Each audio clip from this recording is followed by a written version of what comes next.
Breaking News, media suara demokrasi, mengungkap fakta dan keadilan. Terima kasih kami sampaikan.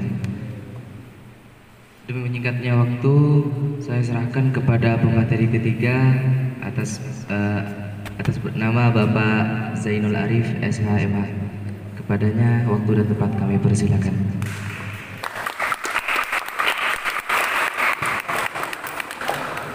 Oke, Assalamualaikum warahmatullahi wabarakatuh. Pertama-tama saya ucapkan terima kasih kepada pihak sekolah yang telah menerima kami. Sebenarnya kami di sini bukan PKL, Bapak. Kami tim. Jadi teman-teman yang hadir pada kesempatan kali ini adalah tim dari Fakultas Hukum, tim pengabdian. Jadi kami datang ke sekolah-sekolah non-profit oriented. Jadi dari ketulusan hati kami untuk berbagi dengan teman-teman. Itu tujuan utama kami. Ya, selain itu kami berbagi keilmuan. Nanti juga ada beberapa Bapak dari fakultas. Selain Fakultas Hukum, ada juga Fakultas Kesehatan, Ekonomi, dan semuanya.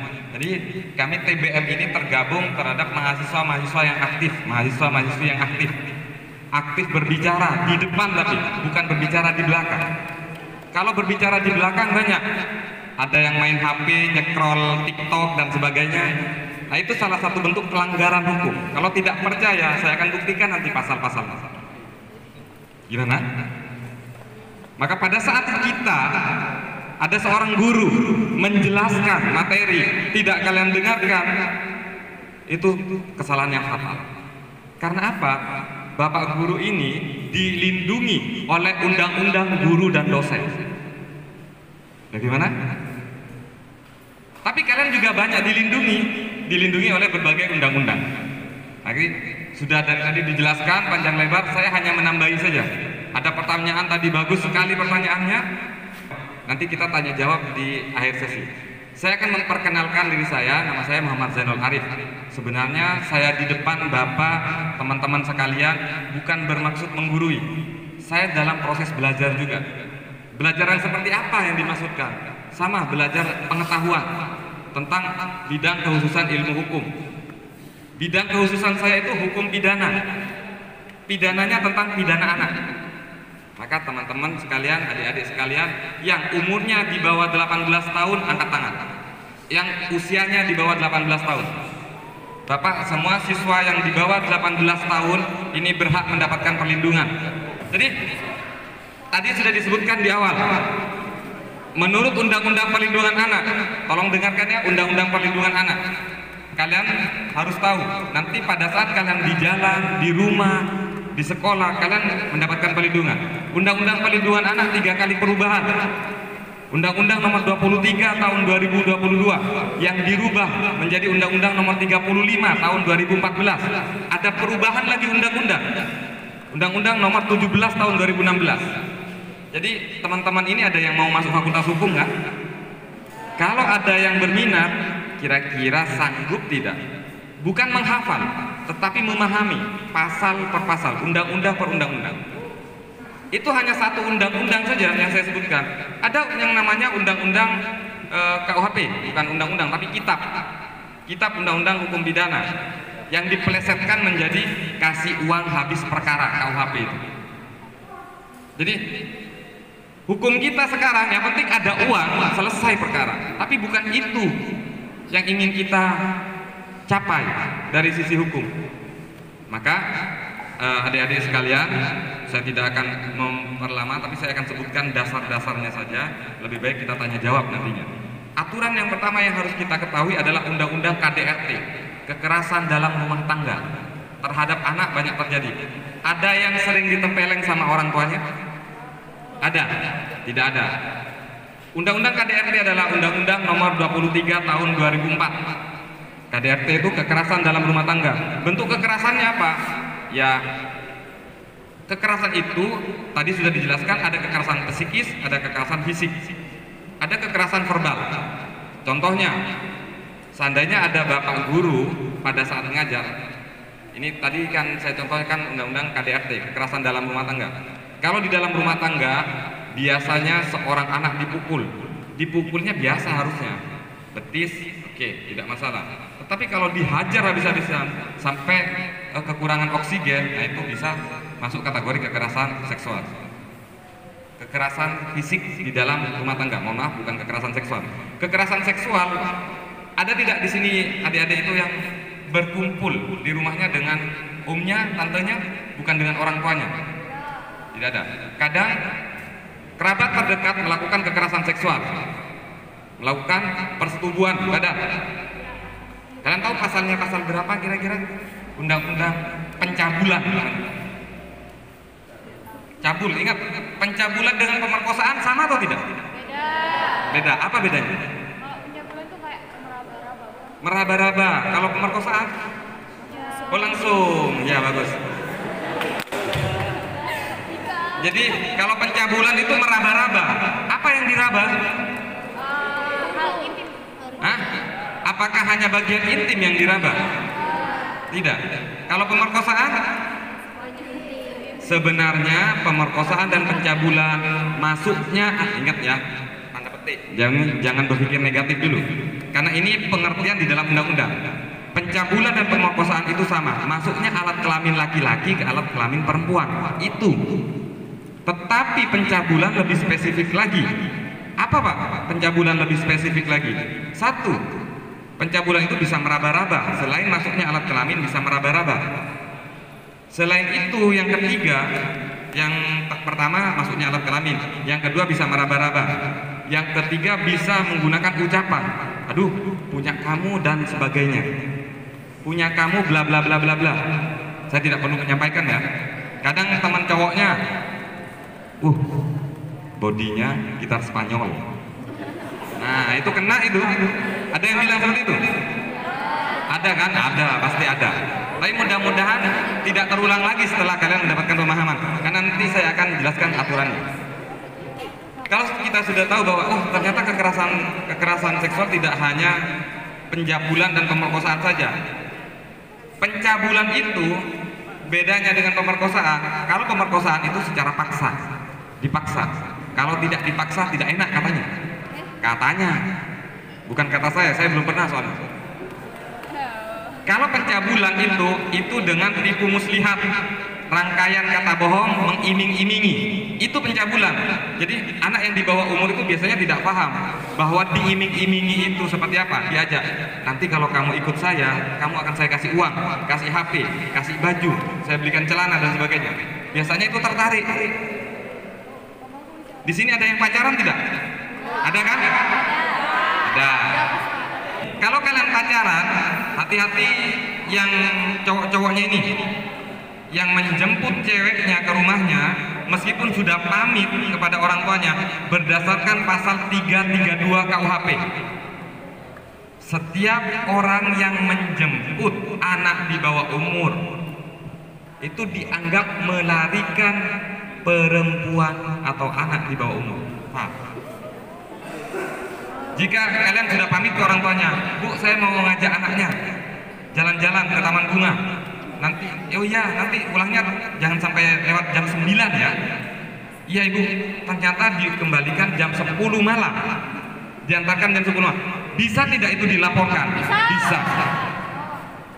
Terkecuali kalian sudah dewasa, sama-sama Bu, sama-sama mau. Nah, tidak apa-apa. Nanti tunggu dewasa dulu ya. Kalau sudah dewasa harusnya lebih paham bahwa ini perbuatan yang tidak baik. Itu KUHP. Jadi tadi sudah dijelaskan bahwa di sekolah itu harus ada Satgas PPKS. Pencegahan, penanggulangan, pencegahan kekerasan seksual. Berdasarkan undang-undang apa? Kalian itu dilindungi oleh Persesjen Kemendikbud nomor 13 tahun 2022. Jika sekolah tidak membentuk satgas, maka sekolah bisa dikenai sanksi. Biasanya ada aplikasi, itu pelaporannya. Benar begitu Pak ya? Sama kami juga dari Kemendikbudristek. Jadi kami dari universitas, kami juga ada aturannya itu. Undang-undang Kemendikbudristek nomor 17 tahun 2021. Jadi kalian nanti kalau yang masuk fakultas hukum, makanan kalian tiap hari undang-undang pasal, undang-undang pasal. Juga ayam geprek. Ayam geprek nanti gratisan sama itu ketua, itu bu ketua TBM itu. TBM, kalian tahu TBM? Target basic moral. Nah, target basic moral. Jadi yang kita ingin perbaiki adalah moral terlebih dahulu. Oke? Jadi kalau moralnya sudah baik, insya Allah perilakunya dan semuanya akan baik. Mudah-mudahan. TBM cuk, ingat bukan cuk ya, cuk. Kalau cuk itu cerdas, ulet dan kreatif. Oke? Itu cuk, bukan cuk. Kalau cuk itu misu dalam bahasa Jawanya. Kurang ajar. Pertanyaan saya, ada tidak guru-guru kalian yang ada di sekolah? Mumpung ada gurunya, biar jadi teguran nanti kepada guru yang lain. Ada tidak dari guru kalian yang mengatakan kurang ajar? Ada tidak? Ada kan? Tidak ada. Ada tidak? Jujur. Ada. Nah, itu merupakan tindak pidana, Pak. Kata seperti itu tidak boleh mengajarkan kekerasan terhadap anak. Akan tetapi ada bahasa yang lebih santun. Apakah boleh melakukan sebuah pemukulan? Boleh. Guru boleh, Pak. Kalian dipukul boleh. Ada perlindungannya. Undang-undang guru dan dosen. Tapi memukulnya bukan menganiaya, Pak. Kalau dipukul di betis biasa. Tapi kalau meskipun dipukul di betis pakai parang, ya beda lagi ceritanya. Oke, jangan pakai parang nanti, Pak. Pakai sapu lidi mungkin 1, 2, oke lah, seperti itu. Jadi hanya efek jerah. Sebenarnya sanksi kita itu adalah efek jerah. Jadi tadi ada penanggulangannya. Kita harus membentuk satgas, harus ada pendampingan. Ada yang pernah dilecehkan tidak oleh temannya? Yakin tidak? Biasanya teman-teman cowok nih. Kekerasan seksual itu bukan hanya terjadi perempuan dengan perempuan, laki-laki dengan laki-laki, laki-laki terhadap perempuan, bisa terjadi juga perempuan-perempuan, laki-laki. Ya kan? Kekerasan seksual dengan bullying itu adalah perundungan. Perundungan itu tidak boleh mencela seseorang menggunakan bahasa dari fisiknya. Hei gedut, itu tidak boleh. Kalau ada temennya yang agak berisi itu, aduh kamu kok sekarang tambah sehatan ya, kan lebih baik daripada hei gendut. Tapi kalau pada saya kalian bilang, woi Pak Sinol hitam, pendek, kecil, tidak masalah, saya terima. Yang penting jangan bawa orang tua. Nah itu beda lagi. Itu prinsip namanya. Oke, jangan menggunakan bahasa orang tua ya. Kasihan orang tuanya di rumah itu. Kayak gini matanya nih, kayak gini. Aseman ya. Nah itu tentang kekerasan seksual, perlindungan anak di sekolah. Jadi jika orang tua itu ada anak di bawah umur, dia melakukan sebuah tindak pidana kekerasan terhadap teman sekolahnya juga, bisa tidak anak itu dipidana? Pembagian pemidanaan seorang anak seperti apa? Setengah dari orang dewasa dan sebagian Berdasarkan apa? Diam kan udah. Pasal di mana di undang-undang apa? Tadi masnya bilang kan? Iya, masnya bilang apa tadi? 16 tahun 2016. 35 2014. Undang-Undang Perlindungan Anak itu Undang-Undang Nomor 23 Tahun 2002 yang diperbaharui menjadi 35 2014, diperbaharui lagi menjadi 17 tahun 2000. Bagus, sudah siap berarti jadi mahasiswa Fakultas Hukum. Nah, perlindungan anak itu di pengenaan sanksinya itu beda lagi Mbak undang-undangnya. Undang-Undang Nomor 12 Tahun 2011 tentang peradilan pidana anak. Jadi pengenaan sanksi terhadap anak setengah dari pidana orang dewasa. Undang-Undang Nomor 12 Tahun 2011. Itu undang-undang peradilan pidana anak. Anak yang berumur 0 sampai dengan 8 tahun itu ada 2 sanksi terhadap anak tersebut. Ingat-ingat ini. 1, dipelihara oleh negara. 2, dikembalikan kepada orang tua. Itu sanksinya jika 0 sampai dengan 8 tahun. Jika 8 sampai dengan 12 tahun, sanksinya ada 3. Dikembalikan kepada orang tua, dipelihara oleh negara, dan dikenai sanksi pidana. 3. Kalau 12 sampai dengan 18 tahun, apa sanksinya? Ada 2. Jadi 2, 3, 2. Kalau Wiro Sableng berapa? 3, 2, 1, 2 ya? Ini 2, 3, 2. Kalau Wiro Sableng 2, 1, 2. Kalau yang kita ini 2, 3, 2. Yang terakhir 12 sampai dengan 18 tahun, sanksinya itu dipelihara oleh negara sama dikenai sanksi pidana. Jadi kalian tidak dikembalikan lagi kepada orang tua. Tetapi tenang, nanti ada proses yang namanya RJ. Jika umur kalian, ancaman pidana yang kalian lakukan tidak melampaui dari 7 tahun. Tahu ancaman pidana? Tahu seperti apa ancaman pidana? Jadi ada namanya pasal 362. Setiap orang dengan sengaja mengambil barang milik orang lain dengan melawan hak dipidana dengan pidana penjara selama maksimal 5 tahun. Itu 362. Jika kalian melakukan itu, ancaman pidananya 5 tahun, tetapi pengenaan sanksinya berapa tahun? 2,5. Oke, saya ulangi lagi. Saya akan berikan contoh kasus. Adik-adik melakukan tindak pidana pencurian. Pencurian barusan 362. Kalau 363. Kalau 362 itu pencurian biasa. 363 itu pencurian dengan direncanakan. 365 pencurian dengan pemberatan. Seperti apa contohnya? Begal. Itu sanksi pidananya 9 tahun. Jadi setiap orang dengan sengaja mengambil baik keseluruhan maupun sebagian barang milik orang lain dengan melawan hak dipidana dengan pidana penjara maksimal 5 tahun. Maka ancaman pidananya jika yang mencuri anak di bawah umur, sanksinya bagi anak berapa tahun? Setengah. Kalau 5 tahun ancaman pidananya berapa tahun? 2,5 tahun. Kalau 7 tahun berapa tahun ancaman pidananya bagi seorang anak? 3,5. Nah itu kalian harus ingat. Jadi saya tidak perlu panjang lebar karena tadi sudah dijelaskan semua. Maka kalian harus tahu bahwa ada undang-undang perlindungan anak, ada undang-undang KDRT, ada ada kitab undang-undang hukum pidana, ada peradilan pidana anak, ada peraturan menteri di sekolah. Kalian dilindungi berdasarkan peraturan menteri. Jadi kalian kalau mau masuk fakultas hukum, kalian harus bisa membaca diri kalian sendiri sebelum kalian melihat kesalahan orang lain. Kita lebih pandai melihat kesalahan orang lain daripada melihat kesalahan diri kita sendiri. Setuju atau tidak? Kalau kalian setuju mulai sekarang, baca diri kita sendiri dulu. Hukum itu bukan seperti itu. Hukum itu, ada yang mengatakan hukum itu dibuat untuk dilanggar. Setuju atau tidak? Hukum itu dibuat untuk dilanggar. Setuju atau tidak? Terus setuju? Tidak setuju. Yang setuju bagaimana?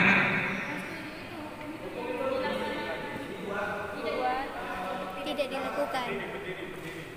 Coba berdiri di situ aja mas, tidak apa, di situ saja. Ya.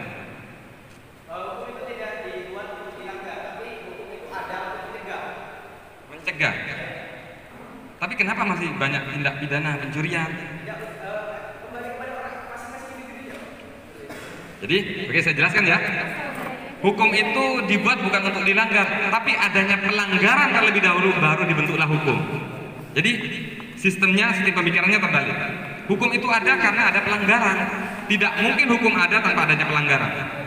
Sebelum ada pertanyaan biar saya jelaskan dulu mas sementara ya. Pertama, alat bukti. Pasal yang mengatur tentang alat bukti itu 183 KUHP, Kitab Undang-Undang Hukum Acara Pidana. Sekurang-kurangnya 2 alat bukti untuk memidanakan seseorang. 2 alat bukti. Alat bukti ada berapa Pak? Alat bukti diatur dalam pasal 184 KUHP. Bukan, jangan Pak, hafal Pak? Tidak, saya juga belajar. Jadi semua pasti bisa. Saya yakin semuanya pasti bisa, tidak ada yang bodoh. Terkecuali dia yang membodohi dirinya sendiri dengan tidak belajar. Paham? 5 alat bukti itu. 1 keterangan saksi. Saksi itu siapa Pak? Mereka yang melihat, mendengar, mengalami sendiri suatu kejadian. Itu saksi. Yang kedua Pak, keterangan ahli.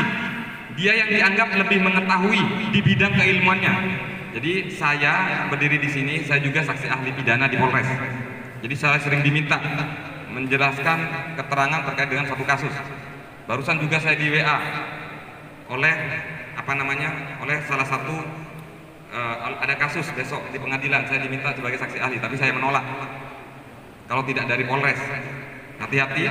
Kalau saya harus menerima dari orang, tapi saya tidak tahu bagaimana kasusnya, saya bisa jadi dipermalukan di muka persidangan. Paham? Jadi kalau kalian nanti masuk fakultas hukum, jangan demikian. Yang benar ya katakan benar, yang salah katakan salah. Itu yang kedua. Yang ketiga, surat. Tahu surat kalian? Sertifikat tanah itu masuk bagian dari surat. Nanti beda lagi kalau dari Undang-Undang ITE, Undang-Undang Informasi Transaksi Elektronik, Undang-Undang Nomor 11 Tahun 2008 yang diperbaharui menjadi Undang-Undang Nomor 19 Tahun 2016. Oke, itu Undang-Undang ITE, Informasi Transaksi Elektronik. Setelah itu yang keempat adalah petunjuk. Yang kelima adalah keterangan terdakwa. Keterangan terdakwa kapan? Di muka persidangan, bukan pada saat proses penyelidikan, penyidikan, penuntutan, dan pembacaan dakwaan. Kalau pembacaan dakwaan itu di muka persidangan, penuntutan itu jaksa, tahu kan kejaksaan kan? Penyelidikan itu proses awal, mengumpulkan alat bukti. Setelah itu baru peningkatan kasus menjadi penyelidikan, penyidikan. Alat bukti 184, 183 sekurang-kurangnya 2 alat bukti.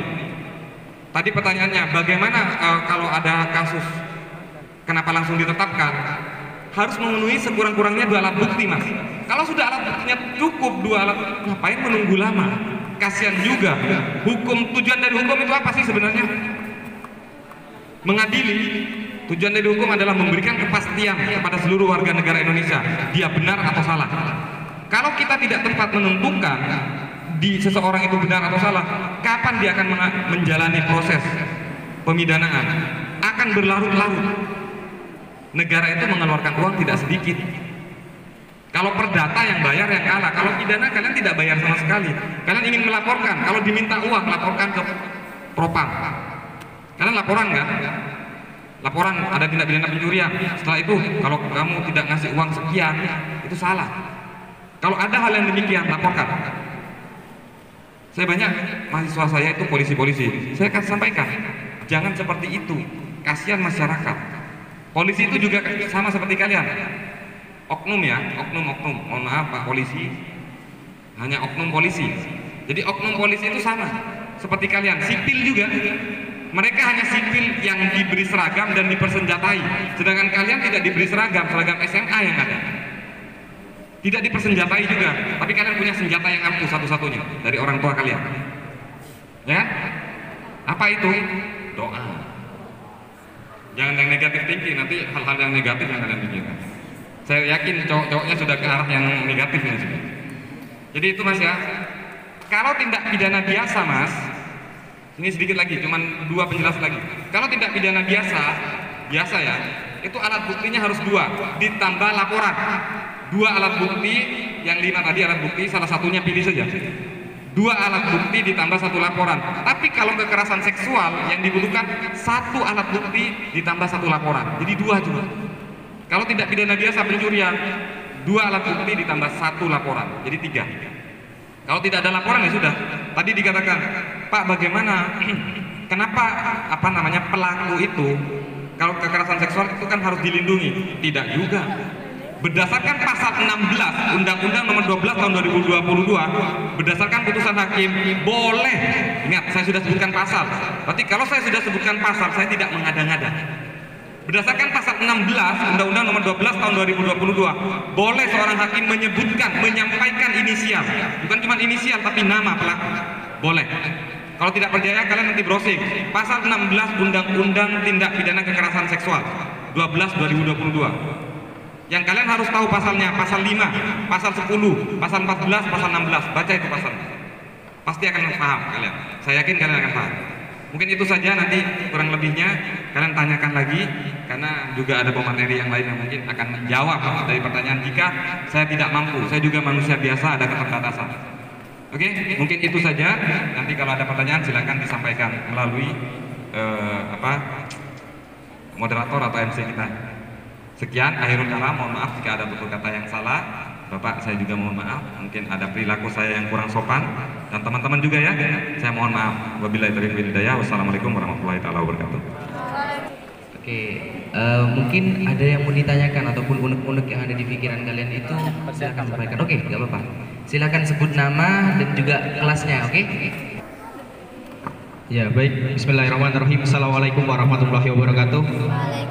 Ya, mohon izin Bapak untuk bertanya. Sebelumnya terima kasih pada kakak-kakak TBM CUK CU yang sudah mau hadir di sekolah tercinta sekolah SMA Negeri 1 Kalengan. Aplaus dong buat kakak-kakaknya. Ya. Tadi Pak Zainur menyebutkan bahwa hukum itu terjadi karena ada suatu tindakan atau peristiwa yang tidak ada atau tidak ada hukum yang untuk mohon maaf tidak ada yang bisa mengadili seperti itu. Hukum terjadi karena ada kejadian yang tidak ada atau tidak bisa yang mengadili seperti itu, Pak. Iya. Nah, pertanyaan saya begini, Pak. Sebegitu rumit hukum yang ada di Indonesia ini sampai dalam tadi disebutkan bahwa KDRT itu kan lingkupnya keluarga, itu masih diatur dalam undang-undangnya negara. Kekeluargaan di situ masih diatur dalam undang-undang negara. Seperti itu. Di dalam keluarga hanya hidup istri, anak, istri, suami dan anak. Itu juga diatur seperti itu. Sebegitu rumitnya hukum yang ada di Indonesia sampai keluarga pun diatur seperti itu. Nah, pertanyaan saya begini, Pak. Yang melatar belakangi adanya hukum KDRT itu apa sih, Pak? Kok sampai sebegitu rumitnya? Di dalam keluarga pun diatur gitu, Pak. Dalam berkeluarga yang harusnya memang bisa diselesaikan dengan secara kooperatif, bicara kalau misal istri dengan suami itu bisa bicara, atau dengan anak itu sampai ada hukumnya itu seperti apa? Seperti itu. Mohon maaf kalau belibet grogi, Pak. Siap. Oke, terima kasih pertanyaannya, bagus sekali pertanyaannya. Seperti ini, hukum itu ada karena adanya pelanggaran. Jadi ada pelanggaran terlebih dahulu, baru ada hukum. Tujuan hukum itu memberikan kepastian, yang saya sampaikan. Kepastiannya seperti apa? Agar seseorang itu diberikan kepastian, apakah ini layak dipidana atau tidak. Nah, barusan ditanyakan, Pak, kenapa harus dari sisi keluarga kita harus diatur? Dasar pertama adalah Undang-Undang Dasar 1945. Pasal 1 ayat 3, negara Indonesia adalah negara yang berdasarkan atas hukum. Jadi semua harus diatur berdasarkan hukum. Pak, kenapa harus ada hukum? Mohon maaf, Mas, dari sisi keluarga. Sebelum kita membentuk sebuah keluarga, itu ada yang namanya kesepakatan. Nanti kita harus sakinah mawaddah warahmah. Mas harus tahu dulu, yang namanya kekerasan seksual, KDRT itu deliknya delik aduan, Mas. Yang namanya delik aduan itu harus dilaporkan. Jika tidak ada laporan, ya tidak ada masalah. Jelas? Jadi delik aduan. Jadi yang namanya delik aduan itu ada dua, delik aduan absolut, ada delik aduan relatif. Kalau delik aduan absolut itu mutlak, jika seseorang diadukan ya sudah. Yang harus mengadukan siapa? Yang harus mengadukan itu adalah korban sendiri, tidak boleh diwakilkan. Itu kalau delik aduan absolut. Kalau delik aduan relatif bisa diwakili oleh keluarga, oleh walinya. Jadi dasarnya itu harus delik aduan itu harus diadukan oleh korban. Sebenarnya tidak masalah, Mas, diselesaikan secara kekeluargaan, tidak perlu melalui hukum, tidak perlu. Tetapi sumber hukum itu ada 5, Mas. Saya sebutkan ya. 1, kebiasaan. Di anak itu dibagi setengahnya gimana kalau terdapat hukuman mati? Ya gitu juga. Terima kasih.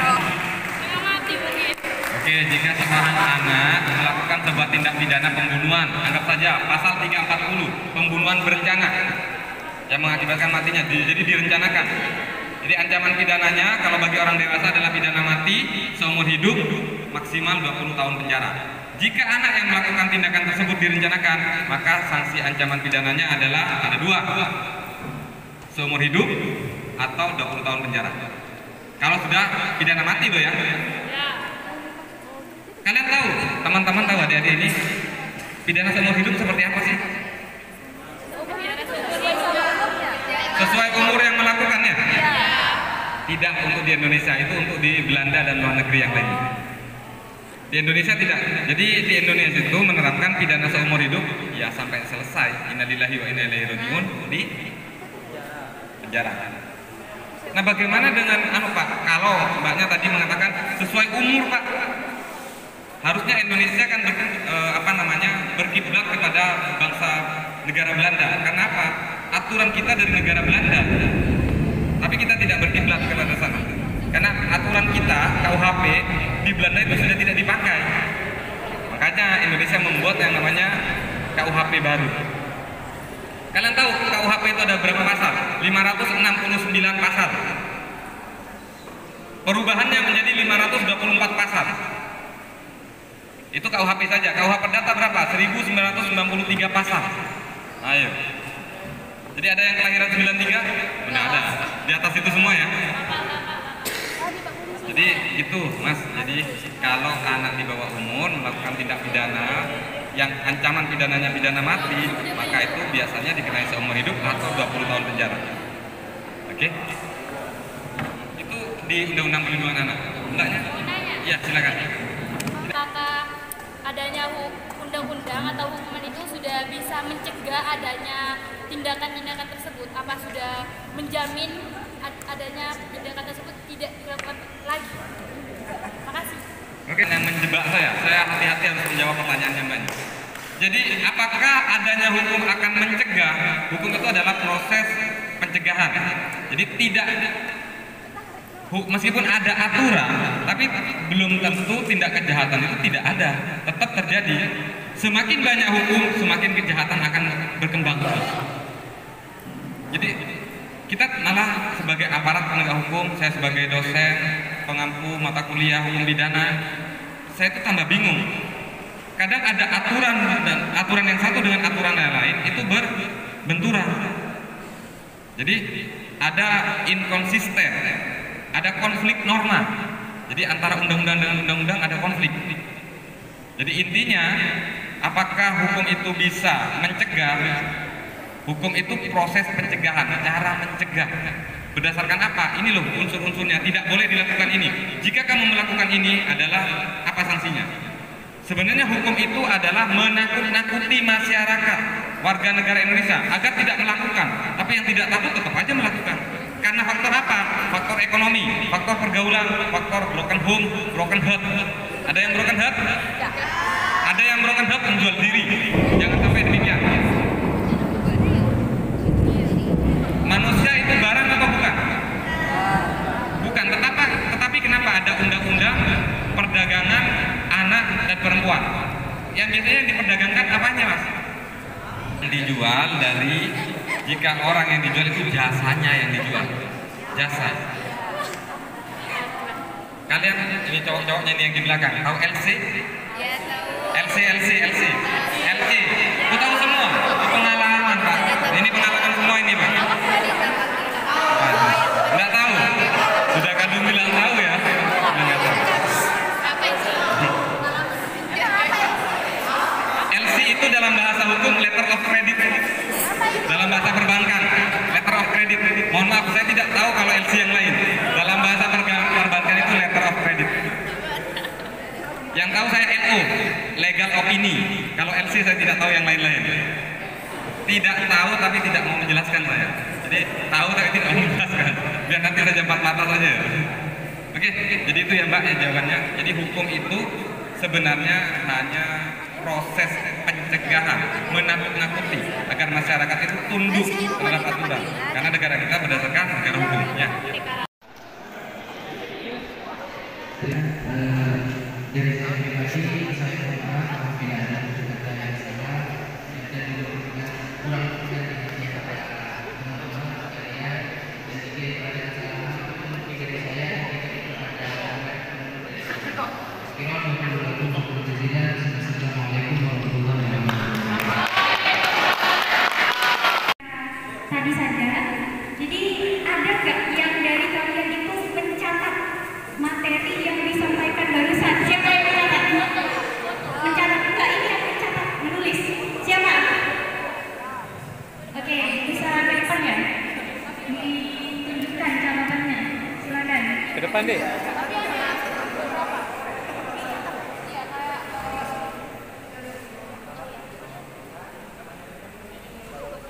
lagi?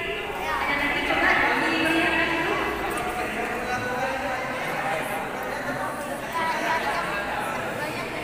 Saya catatan kasar.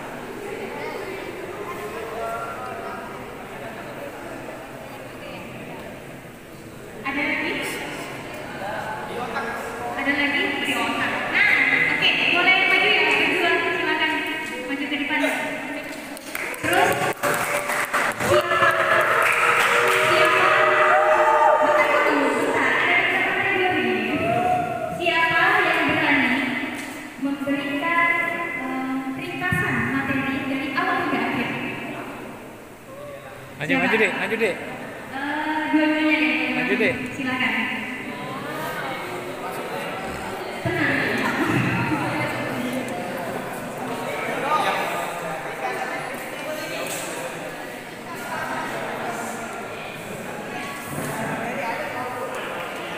Oke, boleh dijelaskan ya teman-teman ini apa aja sih? Ringkasan yang dapat saya pahami dari pemahaman dari tadi, kita dapat mengetahui bahwa kekerasan terhadap anak itu ada undang-undangnya. Nah, sebelumnya kita belum mengetahui lebih dalam mengenai pasal 17 tahun 2016 gitu kan. Jadi kita dapat mengetahui juga upaya yang dapat kita lakukan untuk mencegah tindakan kekerasan terhadap anak. Contoh salah satunya itu seperti mengadakan kampanye seperti tadi, dan saya juga dapat mengetahui dari bapak dosen tadi yang mengatakan bahwa hukum-hukum yang dapat contohnya kayak hukum di KDRT seperti itu.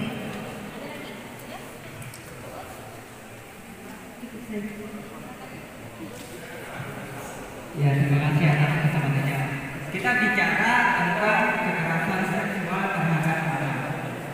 Poin yang kita dapat ambil itu ada 3 berdasarkan materi yang disampaikan itu ada 3. Yang pertama itu adalah apa itu kekerasan, apa itu seksualitas, apa itu anak.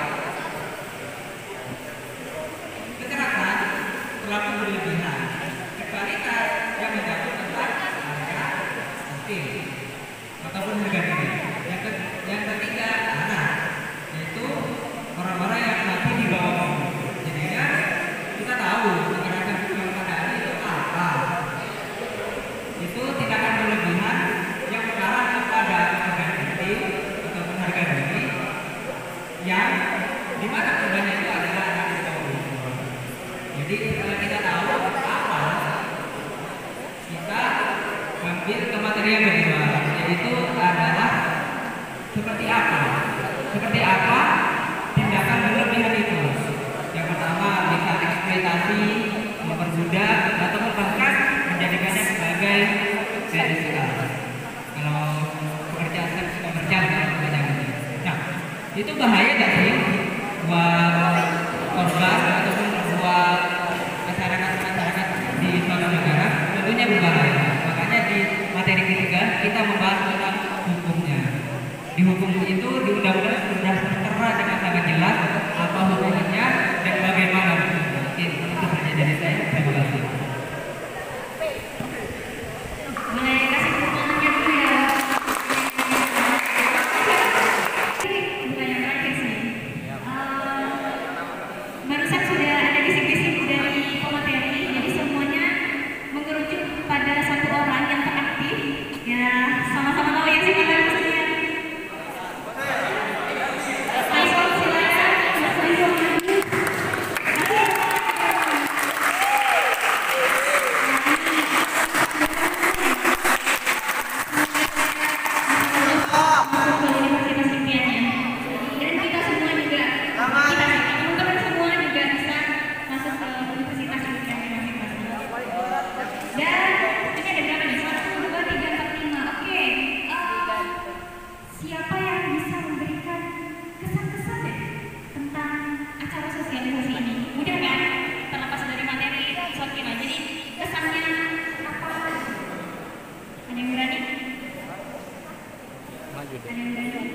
manfaat teman PBM memberikan sosialisasi itu apa manfaatnya kepada murid-murid SMA? Nama saya Muhammad Nurul Sabzar. Yang saat saya di sosialisasi ini, saya dapat menambah menimba ilmu di sosialisasi ini dan juga dapat materi tentang undang-undang hukum tentang kekerasan seksual dan lain-lain. Dan juga pesan saya, sosialisasi ini jangan berhenti di SMA Negeri 1 Kaliangan, tapi terus lanjut bahkan ke SMA lain. Terima kasih. Itu saja yang bisa saya sampaikan. Wassalamualaikum warahmatullahi wabarakatuh.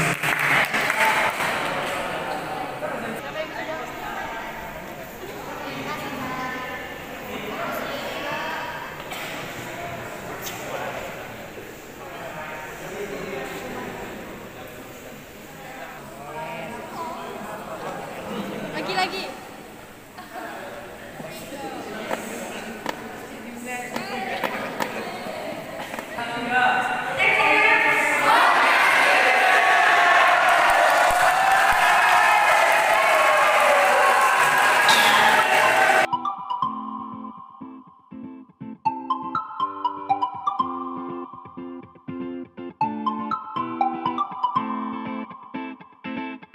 Usai melakukan giat sosialisasi penyuluhan ilmu hukum kepada para pelajar Risma Negeri 1 Kalianget, para mahasiswa dan mahasiswi TBM CUP bersama dosen pengampu singgah di Masjid Babu Salam Kebon Kelapa Kalianget Barat, untuk melaksanakan kewajiban sholat duha berjamaah.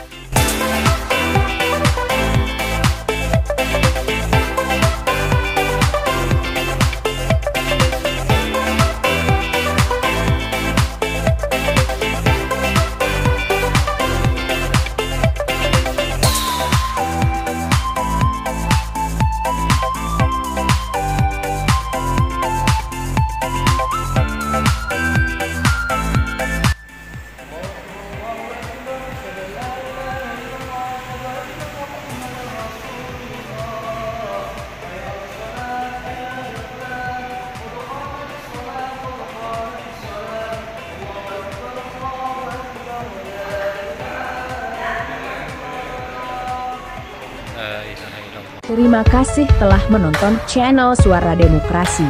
Jangan lupa tekan subscribe, like and share ya.